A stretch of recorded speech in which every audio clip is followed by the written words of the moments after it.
নতুন ওবিসি লিস্টে অনুমোদন ক্যাবিনেটের। জট কি কাটবে তাহলে?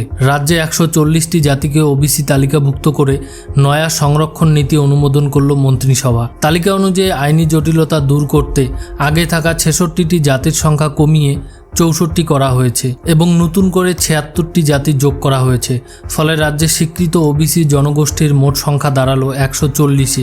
এবার থেকে ওবিসি এ এবং বি থাকবে না, শুধুমাত্র ওবিসি ক্যাটাগরি থাকবে। 7% এবং 10% সংরক্ষণের বদলে 17% সংরক্ষণ দেওয়া হবে। সুপ্রিম কোর্টে এর পরবর্তী শুনানি হবে 15 জুলাই। ইতিমধ্যে হাইকোর্টেও মামলা চলছে। কোর্ট কি সরকারের এই সমীক্ষাকে মেনে নেবে? এ বিষয়ে আপনাদের মতামত কমেন্টে জানাবেন।